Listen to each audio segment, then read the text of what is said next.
നമസ്കാരമുണ്ട്.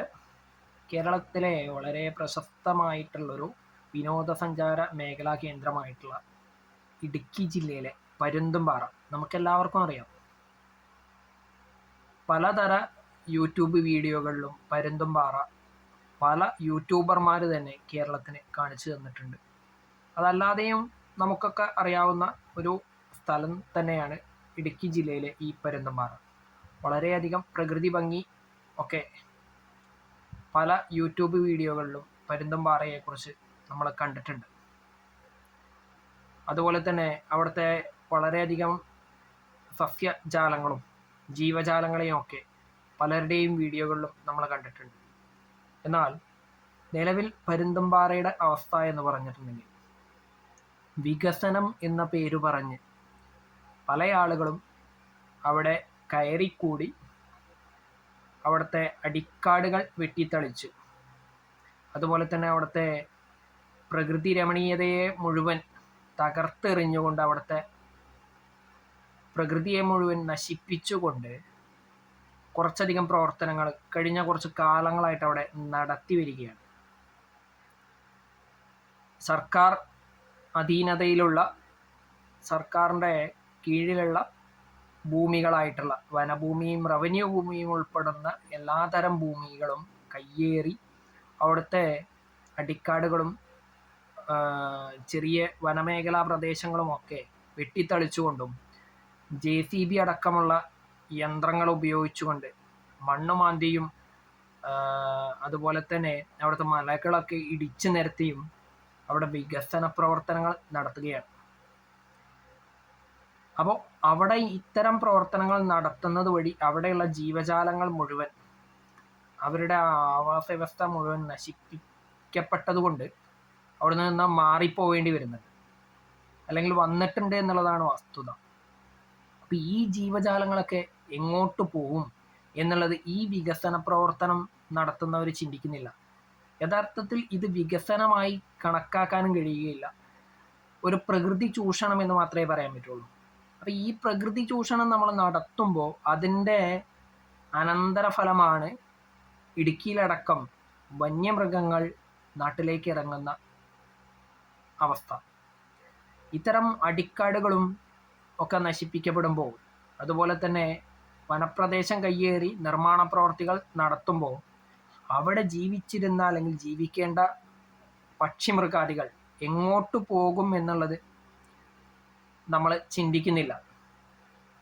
അവരുടെ ആവാസ വ്യവസ്ഥ നമ്മൾ നശിപ്പിക്കുമ്പോൾ നിവൃത്തികേട് കൊണ്ട് അവർ പ്രതികരിക്കുന്നു എന്നുള്ളതാണ് ഞാൻ മനസ്സിലാക്കുന്നത്. ആ പ്രതികരണത്തെ നമ്മൾ വന്യമൃഗ ആക്രമണമായിട്ട് കാണുന്നു എന്നുള്ളത് അംഗീകരിക്കാൻ കഴിയുന്നില്ല. ഇത് പറയുമ്പോൾ പലരും എന്നോട് പറയും, അല്ലെങ്കിൽ ഇതുമായി ബന്ധപ്പെട്ട് ഇങ്ങനെയുള്ള പ്രസ്താവനകൾ ഞാൻ പറയുമ്പോൾ പലരും പറയും, നിന്റെ വീട്ടിൽ അല്ലെങ്കിൽ നിന്റെ കുടുംബക്കാരുടെ ഇടയിൽ ഇങ്ങനെയുള്ള ഒരു അവസ്ഥ വന്നു കഴിഞ്ഞാൽ നീ ഇങ്ങനെ തന്നെ പ്രതികരിക്കുമോ എന്നുള്ളതൊക്കെ. എന്നെ സംബന്ധിച്ച് നമുക്കും അതുപോലെ തന്നെ ഭൂമിയിലുള്ള മറ്റു ജീവജാലങ്ങൾക്കും ഉപദ്രവമല്ലാത്ത തരത്തിലുള്ള വികസന പ്രവർത്തനങ്ങൾ മാത്രമേ നമ്മൾ നടത്താവൂ എന്ന പക്ഷക്കാരനാണ് ഞാൻ. കുന്നും മലയൊക്കെ ഇടിച്ചു നിരത്തിയത് കൊണ്ട് എന്താണ് നമ്മൾ ഉദ്ദേശിക്കുന്നത് എന്നുള്ളത് അറിയില്ല എന്നുള്ളതാണ് വാസ്തവം. എത്രത്തോളം ഭൂമിയെ തുരക്കാൻ കഴിയുമോ അത്രത്തോളം നമ്മളെ ഇതുവരെ ചെയ്തു കഴിഞ്ഞിട്ടുണ്ട്. അപ്പോൾ അതിനെതിരെ ഭൂമിയിലെ മറ്റ് ജീവജാലങ്ങൾ പ്രതികരിക്കുമ്പോൾ നമ്മൾ അവരെക്കെതിരെ തിരിഞ്ഞിട്ട് കാര്യമില്ല. പല യൂട്യൂബ് വീഡിയോകളിലും നമ്മൾ പരുന്തുംപാറയെ കണ്ടിട്ടുണ്ട്. വളരെയധികം നല്ല കാഴ്ചകളാണ്. പക്ഷേ ഇന്നതൊക്കെ പൊയ്പോയ അവസ്ഥയിലാണ്. കാരണം നമ്മൾ ഈ പറഞ്ഞ പ്രകൃതി ചൂഷണം തന്നെയാണ് അതിനുള്ള ഒരു പ്രധാനപ്പെട്ട കാരണം. വർഷങ്ങളായി പല വനമേഖലാ പ്രദേശങ്ങളും ഇത്തരത്തിൽ വികസന പ്രവർത്തനങ്ങളുടെ പേരിൽ നശിപ്പിക്കപ്പെട്ടിട്ടുണ്ട്, അല്ലെങ്കിൽ ഇപ്പോഴും നശിപ്പിക്കപ്പെട്ടുകൊണ്ടേയിരിക്കുന്നുണ്ട്. ഇതിനൊരു അറുതി വേണം. അല്ലാത്തടത്തോളം കാലം നമ്മൾ വന്യമൃഗങ്ങൾ നമ്മളെ ആക്രമിക്കുന്നു എന്നുള്ള പരാതി പറഞ്ഞിട്ട് കാര്യമില്ല. അവരവരുടെ ജീവന് വേണ്ടിയും അല്ലെങ്കിൽ അവരുടെ ആവാസ വ്യവസ്ഥയ്ക്ക് വേണ്ടിയിട്ടുമാണ് ഭൂമിയിലേക്ക് അല്ലെങ്കിൽ നമ്മൾ ജീവിക്കുന്ന സ്ഥലങ്ങളിലേക്ക് വരുന്നത്. കാരണം അവരുടെ ആവാസ വ്യവസ്ഥ നമ്മളാണല്ലോ നശിപ്പിച്ചിട്ടുള്ളത്. അപ്പം അതിനെതിരെയുള്ള അവരുടെ പ്രതികരണമാണ് അവർ മനുഷ്യന്മാരെ കൊന്നുകൊണ്ടും അല്ലാതെയൊക്കെ നമുക്ക് കാണിച്ചു തരുന്നത്. അപ്പം ചിന്തിക്കാൻ ശേഷിയുണ്ടെന്ന് പറയപ്പെടുന്ന മനുഷ്യന്മാരായിട്ടുള്ള നമ്മളൊക്കെ തന്നെ വേണമെന്ന് ചിന്തിക്കുകയും അതുപോലെ തന്നെ മാറ്റങ്ങൾ ഉൾക്കൊണ്ടുകൊണ്ട് ഇത്തരം പ്രവൃത്തികളിൽ നിന്നും പിന്നോട്ട് പോവേണ്ടതും എന്നുള്ളത് എൻ്റെ ഒരു കാഴ്ചപ്പാട്. അതല്ലാതെ വെറുതെ വന്യമൃഗ ആക്രമണം കാരണം ജീവൻ നഷ്ടപ്പെട്ടു, അതിനെതിരെ സമരം ചെയ്തിട്ടോ അല്ലെങ്കിൽ വന്യമൃഗങ്ങളെ മുഴുവൻ വെടിവെച്ച് കൊല്ലണമെന്ന് പറഞ്ഞിട്ടോ ഒന്നും കാര്യമില്ല. ശരിയാണ്, ക്രമാതീതമായിട്ടുള്ള വന്യമൃഗങ്ങളുടെ പെരുക്കം ഉണ്ടായിട്ടുണ്ട്. പക്ഷേ അതേ അവസരത്തിൽ നമ്മൾ മനസ്സിലാക്കേണ്ട ഒരു കാര്യമുണ്ട്, വന്യമൃഗങ്ങൾ പണ്ടുമുണ്ട്, വനങ്ങൾ പണ്ട് കാര്യമായിട്ടുണ്ടായിരുന്നു. അതിപ്പോൾ വളരെയധികം കുറഞ്ഞിട്ടുണ്ട്. അതുകൊണ്ടാണ് വന്യമൃഗങ്ങളുടെ പെരുക്കമായിട്ട് നമുക്ക് തോന്നുന്നത് എന്നാണ് എൻ്റെ ഒരു അഭിപ്രായം. വനസമ്പത്ത് കുറയും തോറും വന്യമൃഗങ്ങൾക്ക് ജീവിക്കാനുള്ള അവസ്ഥ അല്ലെങ്കിൽ അവരുടെ ആവാസ വ്യവസ്ഥ ചുരുങ്ങിക്കൊണ്ടിരിക്കുകയാണ്.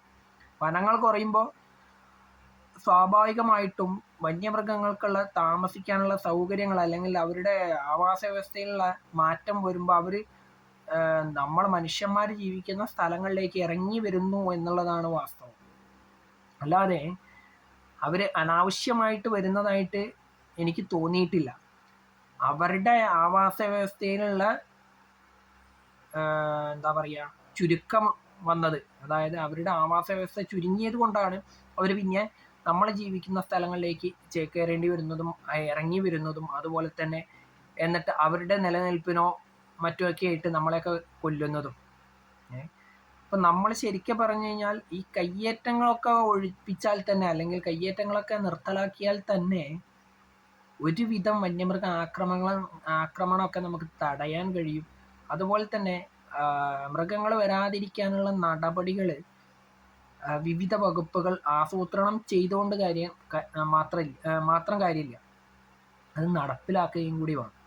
അങ്ങനെ കൃത്യമായ നടപ്പിലാക്കി കഴിഞ്ഞ് കഴിഞ്ഞാൽ അത് വന്യമൃഗങ്ങളെ നമ്മൾ മനുഷ്യന്മാർ താമസിക്കുന്ന സ്ഥലങ്ങളിലേക്ക് വരാതിരിക്കാനുള്ള സാധ്യത വളരെ കൂടുതലാണ്. പിന്നെ മറ്റൊന്ന് എന്ന് പറയുന്നത്, അവർ വരുന്നത് ഭക്ഷണത്തിനും വെള്ളത്തിനുമാണ്. അതിനുള്ള സൗകര്യം കാടിൻ്റെ അകത്ത് തന്നെ ഉണ്ടായിക്കഴിഞ്ഞാൽ അവരുടെ നാട്ടിലേക്കുള്ള ഇറക്കം വളരെയധികം കുറയും. അപ്പം അതിനുള്ള നടപടികൾ കൂടി നമ്മൾ കൈക്കൊള്ളണം എന്നുള്ളൊരു അപേക്ഷയുണ്ട്. ഞാൻ ആദ്യം ഇതിൽ യൂട്യൂബിനെയും യൂട്യൂബർമാരെയും പരാമർശിക്കാൻ കാരണമുണ്ട്. ഇവര് ഇതുപോലത്തെ വീഡിയോകളൊക്കെ എടുത്ത് യൂട്യൂബിലും അതുപോലെ തന്നെ മറ്റ് സാമൂഹ്യ മാധ്യമങ്ങളിലൊക്കെ ഇടുമ്പോൾ അവിടങ്ങളിലേക്ക് സഞ്ചാരികളുടെ ഒഴുക്കാണ്. അങ്ങനെ ഒഴുക്ക് ഉണ്ടാവുമ്പോൾ എന്തുണ്ടാവണമെന്ന് വെച്ചാൽ അവിടെ മലിനീകരണമൊക്കെയാണ് നടക്കുന്നത്. പ്ലാസ്റ്റിക്കും മറ്റു കാര്യങ്ങളൊക്കെ വന്നുകൊണ്ട് മലിനീകരണങ്ങൾ നടക്കുമ്പോൾ ഇത്തരത്തിലുള്ള സംഭവങ്ങൾ ആവർത്തിക്കുകയല്ലേ ഉണ്ടാവാൻ പോകുന്നുള്ളൂ ഇനി ഭാവിയിലും. അപ്പം അതൊക്കെ നമ്മൾ തടയുകയാണ് വേണ്ടത്. അപ്പം അതിനുള്ള നടപടികൾ ഓരോരുത്തരും, സമൂഹത്തിലെ ഓരോ വ്യക്തികളും തന്നെ കൈക്കൊള്ളണം. അത് നമ്മൾ സർക്കാരിനെയോ അല്ലെങ്കിൽ മറ്റ് ഏജൻസികളെയോ മാത്രം ഒന്നും ഏൽപ്പിച്ചിട്ട് കാര്യമില്ല. നമ്മൾ സാധാരണക്കാരായിട്ടുള്ള ജനങ്ങൾ കൂടി വിചാരിച്ചു കഴിഞ്ഞാൽ മാത്രമേ ഇത്തരത്തിലുള്ള പ്രവർത്തികൾ ചെയ്യാൻ കഴിയൂ എന്നതാണ് എൻ്റെ ഒരു കാഴ്ചപ്പാട്. അപ്പോൾ എത്രയും പെട്ടെന്ന് നമ്മൾ ഇത്തരത്തിലുള്ള വനകയ്യേറ്റവും മറ്റു കാര്യങ്ങളൊക്കെ നിർത്തലാക്കി കഴിഞ്ഞാൽ തന്നെ നമുക്ക് പ്രകൃതിയെ സംരക്ഷിക്കാനും അതുപോലെ തന്നെ പ്രകൃതിയിലെ മറ്റ് ജീവജാലങ്ങളെ സംരക്ഷിക്കാനും അതുവഴി തന്നെ നമുക്ക് നമ്മുടെ തന്നെ സ്വയം രക്ഷപ്പെടാനുള്ള മാർഗവും കൂടിയാണ്. കാരണം പ്രകൃതി ഇല്ലെങ്കിലും അതുപോലെ തന്നെ പ്രകൃതിയിലെ മറ്റ് ജീവജാലങ്ങളില്ലെങ്കിലും മനുഷ്യനുമില്ല എന്നുള്ള ചിന്ത നമുക്ക് വരേണ്ടതാണ്. വന്നില്ല എങ്കിൽ പ്രകൃതിയും പ്രകൃതിയിലെ മറ്റ് ജീവജാലങ്ങൾക്കൊപ്പം നമ്മൾ സാധാരണ മനുഷ്യന്മാരും ഇല്ലാണ്ടായി പോകും. അപ്പം നമ്മൾ തന്നെ നമ്മുടെ കുഴി തോണ്ടണോ, സ്വയം നമ്മുടെ കുഴി തോണ്ടണോ എന്നുള്ളത് നമ്മൾ ചിന്തിക്കേണ്ട ഒരു വിഷയം തന്നെയാണ് കേട്ടോ.